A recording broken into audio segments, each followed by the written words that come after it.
नमस्कार। 4C supreme law partners के इस नए कानूनी एपिसोड में एक बार पुनः मैं आप सबके सामने उपस्थित हूँ, एक नया केस लेकर, एक और इंटरेस्टिंग विषय लेकर। जी हाँ, आज हम बात करने जा रहे हैं वैवाहिक संबंधों में बढ़ रही दरार की। कानून जहाँ विवाह को स्वीकार करता है, उसी के साथ वह चाहे धर्म विशेष हो, हिंदू मैरिज एक्ट के तहत हिंदू, सिख्स, जैन, बुद्धिस्ट जिन पे ये कानून लागू होता है, मुस्लिमों के लिए अलग कानून है और क्रिश्चियंस के लिए अलग कानून है। लेकिन वो चाहे किसी भी धर्म की बात हो, जिस तरह से मैरिज की लीगल सैंक्शन है, वैधानिक स्थिति है, उसी तरह से डाइवोर्स का अधिकार भी महिलाओं को हमारे कानून ने दिया हुआ है। अब मैं आज पूरे डाइवोर्स को यहाँ इस एपिसोड में तो कवर नहीं कर सकता हूँ, लेकिन एक जो नया फैसला कर्नाटक उच्च न्यायालय का आया है, कर्नाटक हाई कोर्ट का आया है, उसके बारे में मैं बात करने जा रहा हूँ। तो जनाब, इस केस में जो स्थिति है, हम ये Hindu divorce act, Hindu marriage act के तहत ये फैसला आया है, तो हम शुरुआत वहीं से करते हैं और हम इसका असर मुस्लिम एक्ट या क्रिश्चियन एक्ट पे क्या होगा, यूनिफॉर्म सिविल कोड की बात कर रही है। अगर समय मिला तो हम उस विषय को भी अपने इस एपिसोड में शामिल करने का प्रयास करेंगे। तो जनाब, अगर आप चाहते हैं कि ऐसे सामाजिक विषयों पे, जनता के जुड़े मुद्दों पे आपको ताज़ा तरीन जानकारी मिलती रहे, तो आप हमारे चैनल 4C सुप्रीम लॉ को सब्सक्राइब कर लें। बेल आइकन बटन दबाकर आप नोटिफिकेशन भी प्राप्त कर सकते हैं। और अगर आपको लगता है कि यह विषय महत्वपूर्ण है, तो आप इसे अपने जानने वालों के बीच शेयर करें। आप थम्स अप देकर, कमेंट्स देकर और कुछ राशि का भुगतान कर इस चैनल को आगे बढ़ाने में भी अपना अमूल्य सहयोग कर सकते हैं। तो आइए इसी के साथ हम विषय पे आते हैं। तो जैसा कि हम आपसे मुखातिब थे, बात कर रहे थे कि अदालत में दो तरह के तरीके से संबंध विच्छेद हो सकता है, तलाक हो सकता है, डाइवोर्स हो सकता है। एक है सहर्ष सहमति के आधार पर, और दूसरा है कि कुछ कानून में ऐसे ग्राउंड्स दिए गए, मसलन एडल्ट्री, मसलन मानसिक क्रूरता, मसलन धर्म परिवर्तन कर लेना, इत्यादि इत्यादि। तो उन 9 या 10 ग्राउंड में से भी कंटेस्टेड डाइवोर्स, जहां बिना रजामंदी के, बिना सहमति के कोर्ट तक जाकर के डाइवोर्स मांगा जा सकता है, लिया जा सकता है। कोर्ट आपके ग्राउंड्स पे के मेरिट्स पे विचार करेगा और अपना फैसला देगा। तो यहाँ पे मैं जिस फैसले की बात करने जा रहा हूँ, कर्नाटक हाई कोर्ट के, वह कंसेंसुअल डाइवोर्स है, सहमति वाला डाइवोर्स है। अब देखिए, इस केस में होता क्या है कि एक डाइवोर्स पिटीशन पति और पत्नी दोनों फाइल करते हैं। दोनों अपना कंसेंट भी देते हैं कि हाँ जी, हम अब साथ नहीं रहना चाहते, हम साथ नहीं रह सकते। अब जब ये मामला फैमिली कोर्ट के पास कर्नाटक में आता है, तो कानून के प्रावधान के तहत फैमिली कोर्ट मीडिएशन को मामला रेफर कर देती है।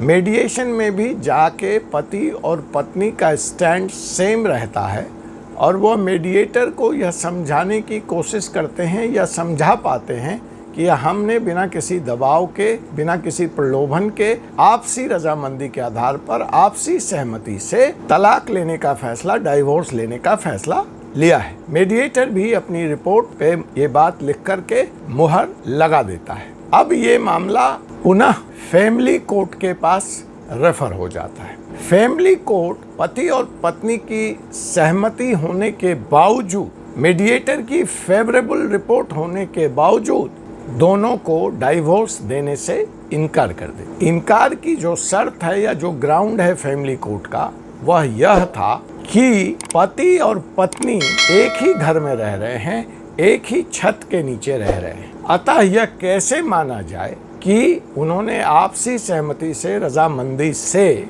डाइवोर्स लेने का फैसला किया है और इस आधार पर वह डाइवोर्स देने से इनकार कर देता है। अब जहाँ तक कानून की बात है, उसमें कानून कहीं पे यह शर्त नहीं रखता है कि जब मैं कंसेंसुअल डाइवोर्स फाइल कर रहा हूं तो हम दोनों को, पति और पत्नी को, अभी डाइवोर्स हुआ नहीं, अलग अलग रहना उसकी अहर्ता है, उसकी अनिवार्य शर्त है। लेकिन फैमिली कोर्ट इस मैटर को इसी तरह से इंटरप्रेट करता है, ट्रीट करता है।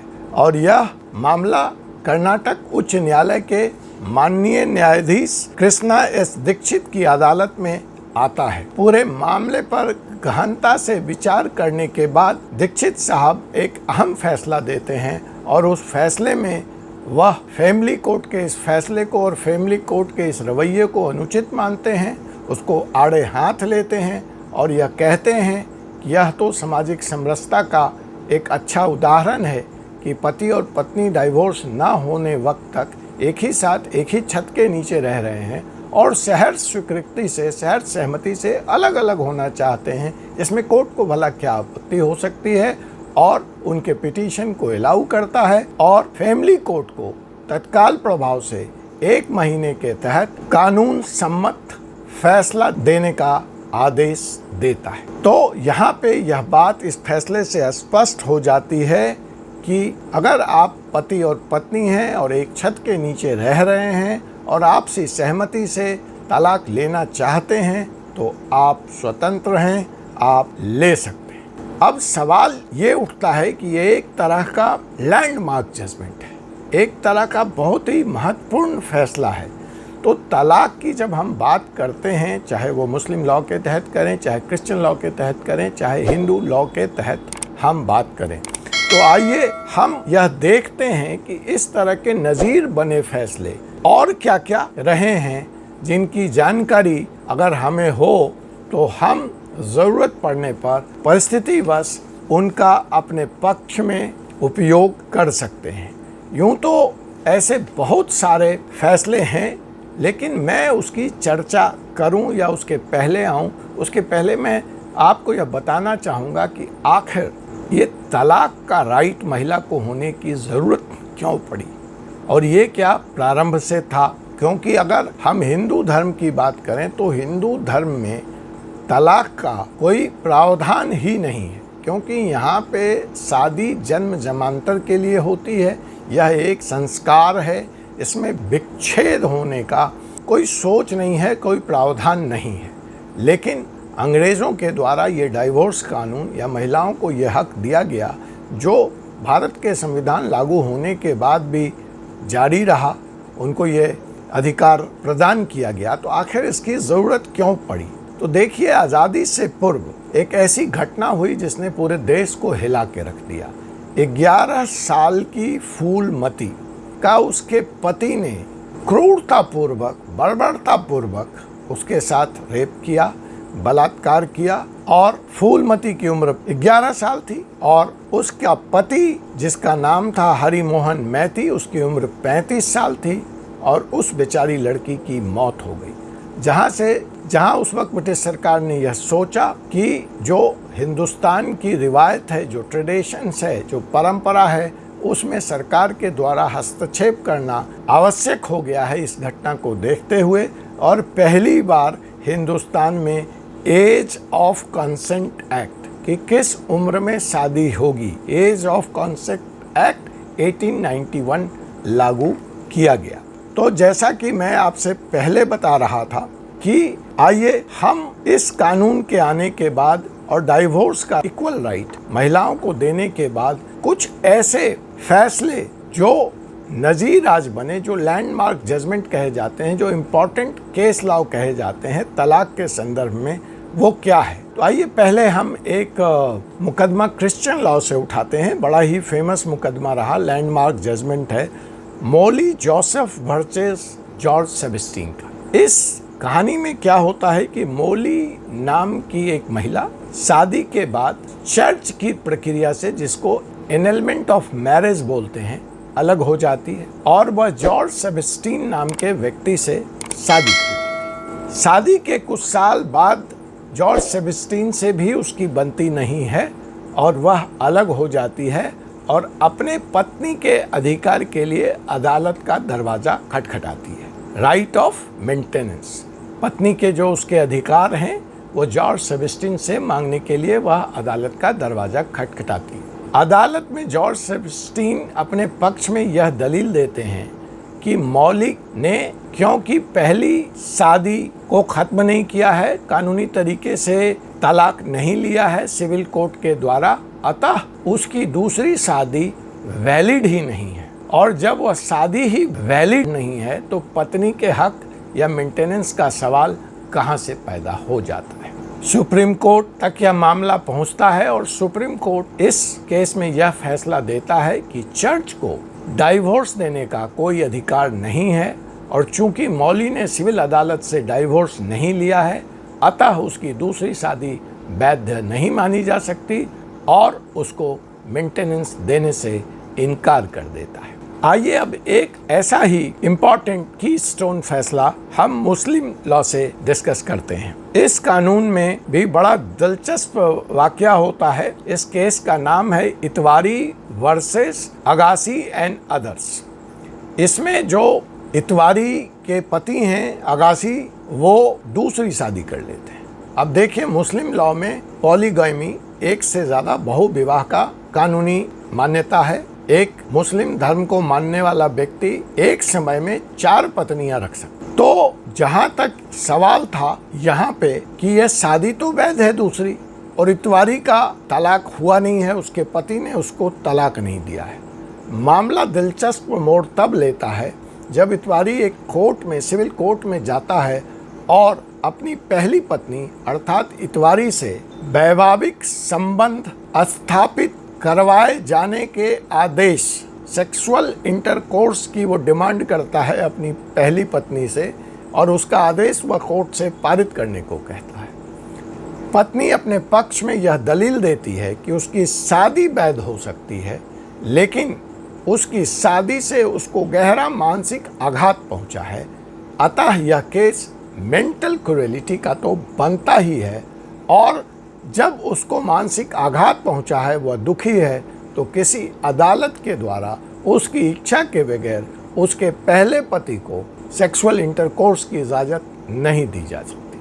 और इतवारी के इस दलील पे कोर्ट मुहर लगा देती है कि आप महिला को उसके इच्छा के बगैर वैवाहिक संबंध में रहने के बावजूद अगर एक मुस्लिम आदमी दूसरी बीवी को ले आता है तो उसको पहली बीवी से वैवाहिक संबंध स्थापित करने का अधिकार बिना पहली पत्नी के मर्जी के प्रदान नहीं किया जा सकता।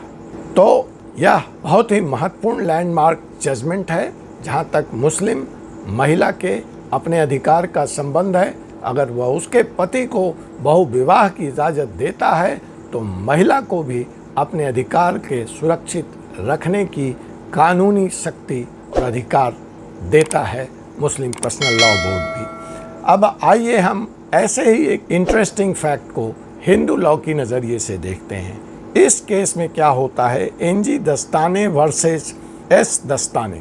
यहाँ पर एक लड़की की शादी होती है। शादी होने के बाद वर्षों तक संबंध उनका सामान्य रहता है। उसके बाद पति पत्नी के ऊपर मानसिक तौर पर विक्षिप्त होने का आरोप लगाकर मेंटल क्रूएल्टी के आधार पर अपने जान को खतरा बताते हुए डाइवोर्स की पिटीशन कोर्ट में फाइल करता है। यह भी मुकदमा सुप्रीम कोर्ट तक आता है, जहां पर सुप्रीम कोर्ट पूरे मामले की विवेचना करते हुए अपने फैसले में यह कहता है कि पति का यह जो आरोप है कि उसकी पत्नी मानसिक तौर पर विचलित है, स्टेबल नहीं है और उसके साथ मेंटल क्रूएलिटी करती है और अब उससे उसकी जान को खतरा है, अतः इस आधार पर उसको तलाक दिया जाए, डाइवोर्स दिया जाए। सुप्रीम कोर्ट पति के इस दलील को यह कहते हुए खारिज कर देता है कि जो पति और पत्नी का लंबा दौर, जो संबंध का दौर चला है, उसमें इंटीमेसी है, उसमें एक नॉर्मल मैट्रिमोनियल रिलेशनशिप है, उसमें जो उसकी मानसिक अवस्था है पत्नी की और चाहे जो भी उसका नेचर है, वह कहीं भी पति को उसके कोहिबिशंस राइट से नहीं रोकता है। उन दोनों के बीच वैवाहिक संबंध जो एक पति और पत्नी का है, जो इंटरकोर्स का है, वो सारे संबंध मौजूद हैं और ऐसी आधार पर जहां आप सेक्सुअल रिलेशनशिप तो एंजॉय कर रहे हैं और उसके बारे में अब तक कंप्लेन नहीं करते हैं, अचानक वह कैसे मानसिक उत्पीड़न का आधार बन सकता है और इस आधार पर वह पति को डाइवोर्स देने से इनकार कर देता है। तो ये जहाँ तक अदालत की नज़ीर बने हुए फैसले हैं, उसी तरह का एक फैसला आज कर्नाटक की हाई कोर्ट ने दिया कि एक छत के नीचे रहते हुए भी पति पत्नी आपसी सहमति से अदालत का दरवाजा अपने डाइवोर्स के लिए खटखटा सकते हैं। और चलते चलते कुछ ऐसे लैंडमार्क जजमेंट, कुछ ऐसे इम्पॉर्टेंट केस लॉज की मैं चर्चा आपके साथ कर दूं। इसमें जो पहला केस मेरे ध्यान में आता है वह नीलू कोहली वर्सेस नवीन कोहली का है। दिव्या गणेश वर्सेस नलूड़ का केस है। प्रवीण मेहता वर्सेस इंद्रजीत मेहता का केस है। सुरेष्ठा देवी वर्सेस ओम प्रकाश का केस है। अमरदीप सिंह वर्सेस हरवीन कौर का केस है। सारे केसों की लंबी फहरिस्त में जाने की इजाज़त ये एपिसोड नहीं देता है, लेकिन फिर कभी मौका मिला तो मैं आपको इन केसों की एक एक केसों की विवेचना लेकर मैं आऊँगा। आप कमेंट बॉक्स में अगर चाहते हैं इनके बारे में जानना तो मुझे बताइए, मैं दूसरे एपिसोड में भी इन चीज़ों पर आपसे बात करूँगा। अगर मुस्लिम लॉ के हिसाब से हम बात करें तो इटवरी वर्सेस असगरी का उदाहरण मैंने आपको दे दिया, सेकंड मैरिज जहाँ हुआ था। दूसरा केस जो महत्वपूर्ण है वो अब्दुल रहमान वर्सेस खैरुन्निसा का है। तीसरा केस वो यूसुफ वर्सेस सोवर्मा का है। चौथा केस मरियमा मोहम्मद शमसी आलम वर्सेस स्टेट ऑफ यूपी का है। शमीम आरा वर्सेस स्टेट ऑफ यूपी का है। और क्रिश्चियन लॉ के हिसाब से आपको मैंने मौली जोसेफ और जॉर्ज सेबेस्टीन का केस बताया।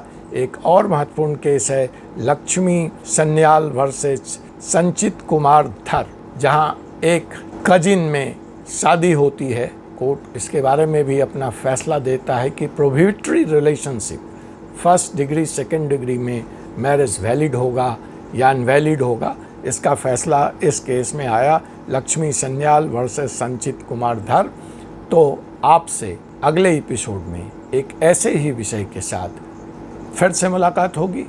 तब तक मुझे डॉक्टर अजय कुमार पांडे को, advocate supreme court of India, विदा दीजिए। इजाज़त है। जय हिंद, जय भारत।